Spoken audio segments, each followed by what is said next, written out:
नमस्कार, जय जोहार। क्या आप भी गवर्नमेंट एग्जाम्स की तैयारी करना चाहते हैं? क्या आप भी मेमोरी टेक्निक्स और ट्रिक्स के जरिए बहुत ही कम समय में स्मार्ट स्टडी करना चाहते हैं? क्या आप चाहते हैं कि सीजी व्यापम टॉपर आपको पढ़ाए? तो डाउनलोड करिए योगेंद्र साहू क्लासेस ऐप। यहाँ 10 से अधिक गवर्नमेंट एग्जाम्स क्रैक करने वाले और सीजी व्यापम टॉप करने वाले योगेंद्र सर CGPSC और सीजी व्यापम के अंतर्गत होने वाले सभी एग्जाम्स की तैयारी कराए। तो डाउनलोड करिए Yogendra Sahu classes app to be the best, learn from the best.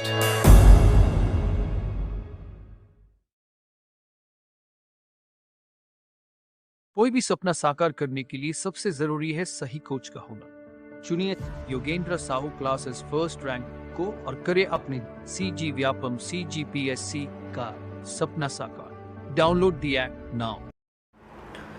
नमस्कार दोस्तों, स्वागत है आपका योगेंद्र साहू ऑनलाइन क्लासेस में। पिछले क्लास में हमने जितने भी सूबेदार थे उनके बारे में पढ़ लिया था। वो बहुत ही इंपॉर्टेंट है। अगर अभी तक उस लेक्चर को आपने नहीं देखा तो एक बार ज़रूर देखिएगा, क्योंकि वहाँ से क्वेश्चंस पूछे जाते हैं। हम अब उसी के आगे बढ़ते हैं कि सूबेदारों का क्रम किस प्रकार से ख़त्म हुआ था। यादव जो दिवाकर थे वो अंतिम सूबेदार थे और उनके बाद से ब्रिटिश अधीक्षकों की नियुक्ति होती है और जो मराठा राज्य है, साम्राज्य है, वो ब्रिटिश शासन के अधीन या उनके नियंत्रण में आ जाता है। तो मैंने जब आपको प्रत्यक्ष शासक पढ़ा रहे थे तो वहाँ अप्पा साहेब और पुरुषो जी के बारे में बताया था, ठीक है, पुरुषो या परसो जी के बारे में।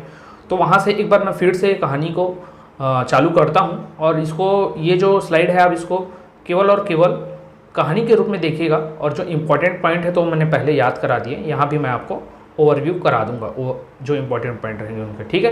पहले मैं आपको कहानी के रूप में पढ़ाते चलता हूँ। तो जो रघुजी द्वितीय थे, जब व्यंको जी की मृत्यु होती है तो व्यंको जी का बड़ा भाई कौन रहता है? रघुजी द्वितीय। तो व्यंको जी की मृत्यु के बाद रघुजी द्वितीय इस छत्तीसगढ़ क्षेत्र को संभालता है, सत्ता को अपने हाथ में, अपने नियंत्रण में ले लेता है। लेकिन इस क्षेत्र में व्यंको जी सूबेदारों के माध्यम से या सूबा शासन के माध्यम से छत्तीसगढ़ में शासन करता था। तो उसी को रघुजी द्वितीय भी कंटिन्यू करता है। रघुजी द्वितीय उसी चीज़ को कंटिन्यू करता है, लेकिन अपने नाम से नहीं करता है, ये अपने बेटे पुरुषाजी भोसले या परसो जी भोसले के नाम से कंटिन्यू करता है। अब रघुजी द्वितीय के बारे में बताई गई है कि इनकी पत्नी रहती है बाकाबाई, इनके सलाहकार रहते हैं धर्म जी और इनका पुत्र रहता है जो उत्तराधिकारी रहता है वो परसो जी या पुरुषा जी रहते हैं, ठीक है। और ये जो अप्पा साहेब भोसले है ये रहता है वेंको जी का पुत्र। तो ये वेंको जी के पुत्र को उस क्षेत्र को पर ना शासन, मतलब उस क्षेत्र को शासन करने के लिए अप्पा साहेब को ना देकर ये अपने बेटे के नाम से कंटिन्यू करता है, परसो जी। और ये क्या रहता है कि हमने देखा इनके बारे में कि शारीरिक और मानसिक रूप से अयोग्य रहता है, एक शासक बनने योग्य नहीं रहता है। तो इस अप्पा साहेब को इसके संरक्षक के रूप में नियुक्त कर देता है। अब ये तो वेंको जी का बेटा ठहरा, अब इसको तो रहेगा ना भाई कि मेरे बाप का जो क्षेत्र था वो मुझे ही मिले उत्तराधिकार रूप में, लेकिन इसको मिल गया।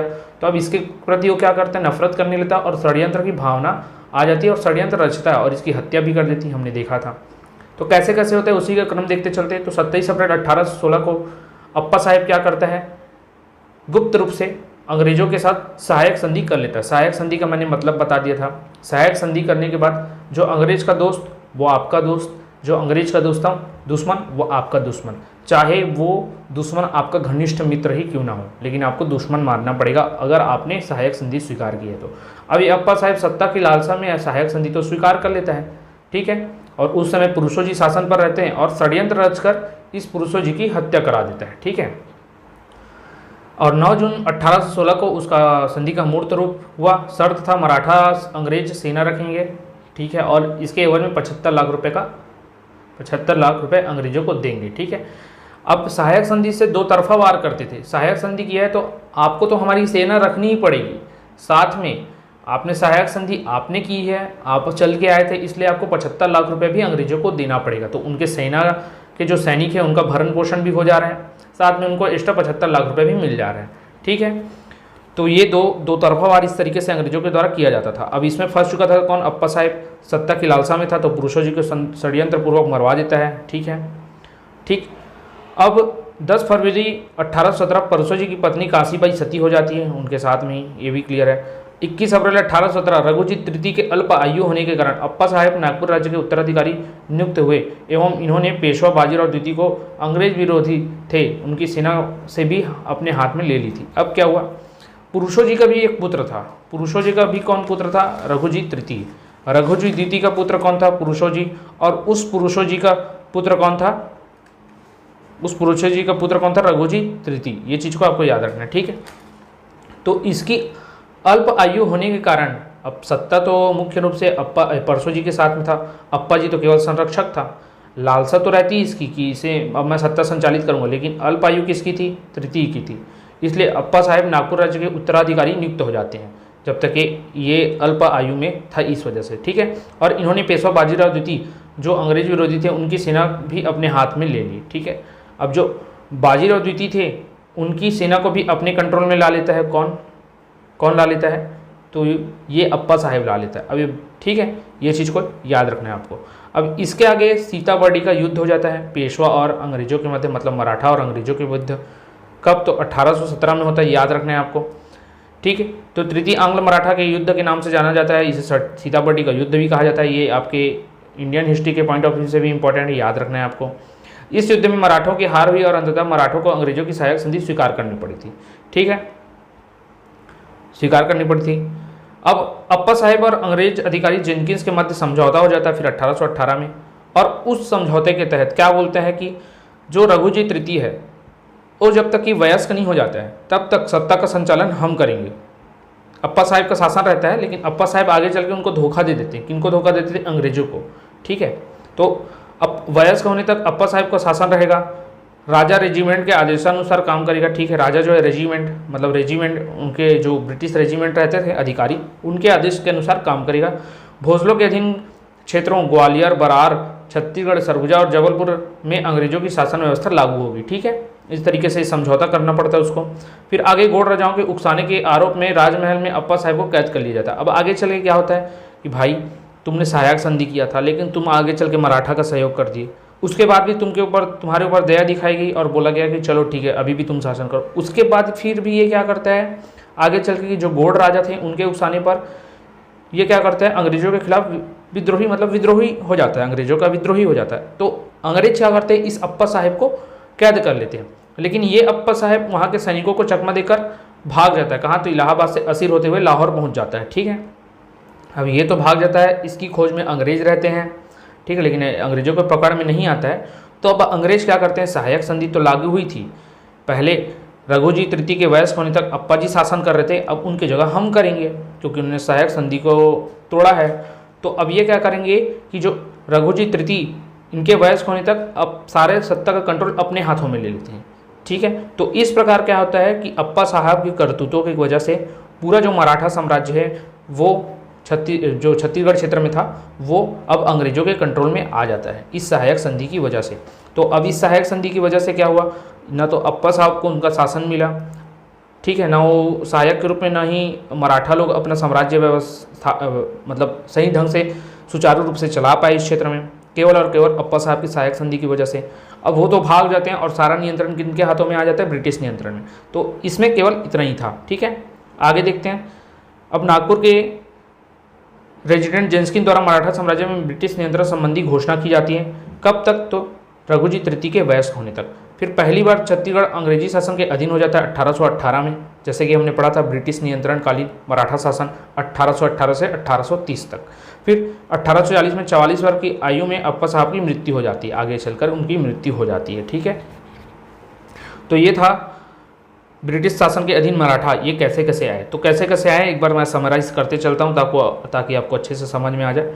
तो मैंने शुरू में बताया था रघुजी तृतीय जो थे, द्वितीय जो रहते हैं वो वेंको जी के भाई रहते हैं। वेंको जी की मृत्यु के बाद उनकी सत्ता अप्पा साहब को न देकर स्वयं संभालते हैं और अपने बेटे के नाम पुरुषो जी के नाम से वहाँ सूबेदारी व्यवस्था संचालित करते हैं, ठीक। और सूबेदार जो परसो जी थे वो मानसिक और शारीरिक रूप से अपंग रहते हैं, इसलिए अप्पा साहब को उनका संरक्षक बनाया जाता है। लेकिन अप्पा साहब सत्ता की लालसा में षड्यंत्र रचते हैं और षड्यंत्र का नतीजा क्या रहता है कि सहायक संधि, अंग्रेजों के साथ गुप्त रूप से सहायक संधि करते हैं 1816 में, ये आपको याद रखना है।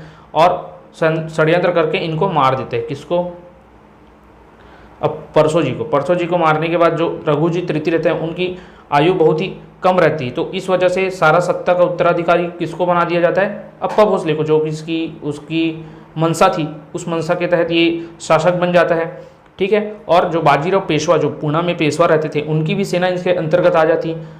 अब जो संधि रहता है उसके तहत क्या रहता है कि ये अंग्रेजों की सेना को भी रखेगा और 75 लाख रुपए भी देगा। ठीक है, ये दो तरफा वार इसको झेलना पड़ता है और इसको गोंड राजाओं के द्वारा भी उकसाया जाता है, साथ में ही युद्ध करने के लिए मजबूर विवश किया जाता है। तो ये मराठों के विरुद्ध युद्ध न करके स्वयं अंग्रेजों के विरुद्ध लड़ने लग जाता है। तो इन सब का परिणाम अंत में ये निकलता है सीतापट्टी युद्ध के बाद कि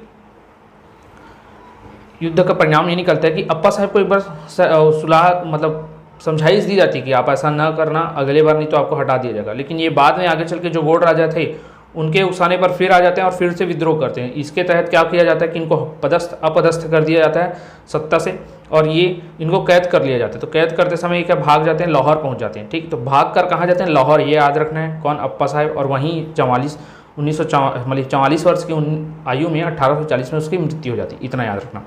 अब वो तो गया, निपट गया, वो भाग गया, तो अब सत्ता किसके हाथों में आ जाएगी। अब अप्पा साहब है नहीं, सहायक संधि अंग्रेजों की है, तो सत्ता अंग्रेजों के हाथ में आएगी। लेकिन कैसी आएगी, उस समय हड़प नीति नहीं आया था। तो वो समय क्या करते थे, जब तक कि शासक अवयस्क है तब तक उसका संरक्षण किया जाएगा और उतने समय तक हम शासन करेंगे। जब वो शासक जो है उत्तराधिकारी है जो वयस्क हो जाएगा तब हम उनको सत्ता अपनी मतलब उसकी सत्ता सौंप कर चले जाएंगे। तो उसके तहत रघुजी तृतीय के वयस्क होने तक अंग्रेजी सत्ता में अंग्रेजी लोग शासन करते हैं। अंग्रेज जो है इस क्षेत्र में शासन करते हैं। ये क्षेत्र कौन कौन सा था, तो जगदलपुर हो गया था आपका, सरगुजा क्षेत्र हो गया था आपका, छत्तीसगढ़ क्षेत्र हो गया था, जबलपुर क्षेत्र हो गया था, ग्वालियर, ये सब क्षेत्रों में ये शासन करते। जो भी भोसलों के अंतर्गत आता था उन सभी क्षेत्रों में ब्रिटिशर्स आकर बैठ जाते हैं। तो केवल इतना ही था इसमें। तो आपको क्या याद रखना है, मैंने बोला 1816 में सहायक संधि स्वीकार कर लेता है, ये याद रखना है। 1818 में सीतापट्टी का युद्ध होता है जिसमें सहायता तो अंग्रेजों को देना था लेकिन मराठों को दे देता है। ठीक, ये याद रखना है आपको। फिर 1818 में फिर भी इसके 18 है उसमें इसके साथ तो समझौता हो जाता है, किसके साथ, अप्पा साहब के साथ, लेकिन फिर भी नहीं मानता है। तो 31 मई 1818 को, अंतिम रूप से डेट के सहित याद रखना, 31 मई 1818 को मराठा साम्राज्य संपूर्ण रूप से ब्रिटिश नियंत्रण में आ जाता है और इस अप्पा साहब को भगा दिया जाता है, ये याद रखना। तो फिर 1818 को छत्तीसगढ़ क्या हो जाता है, अंग्रेजी शासन में मिल जाता है। और ये कैसा था, तो पहली बार जैसे पहली बार मराठाधीन बस्तर आता है ना, बस्तर पहली बार मराठाधीन कब आता है, दरियादेव के समय आता है। उसी प्रकार पहली बार छत्तीसगढ़ अंग्रेजों के अधीन कब आता है, तो अप्पा साहब के निष्कासन के बाद, कब, 1818 में। तो ये याद रखना है। ठीक है, अभी के वीडियो में इतना ही रखते हैं क्योंकि मैंने इतना ही समझाया। अब इसके आगे क्या होगा कि ब्रिटिश जो शासन करने लगेंगे तो ये अधीक्षकों के माध्यम से शासन करते हैं। अधीक्षक कौन रहते हैं, तो ये हम देखते हैं। अधीक्षक को मैंने याद कराया था आपको, 1818 से 1830 तक शासन करेंगे। ठीक है, क्या नाम था, तो एंडबैंड काम करने से एंडबैंड, आग लगाने वाला काम है तो एगेन्यू, फिर इनको हंटर ही हंटर मिलेगा तो हंटर, सैंडिस निकलेगा सैंडिस, और उसका व्हील किया से विल्किंस और किया से क्राफर्ड। ये हमने ब्रिटिश अधीक्षक 6 पढ़े थे।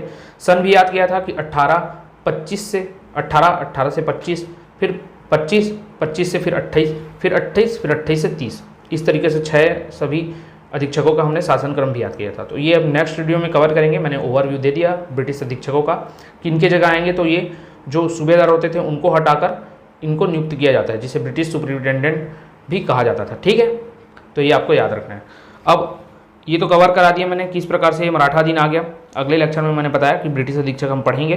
तो अभी इस वाले वीडियो में अगर कोई भी आपको डाउट आया तो हमको कमेंट करके जरूर बताइएगा। 3 ही डेट आपको याद रखना है, 1816 वाला, 1818 में 2 कि सीतापट्टी का युद्ध, 1817 ये याद रखना है।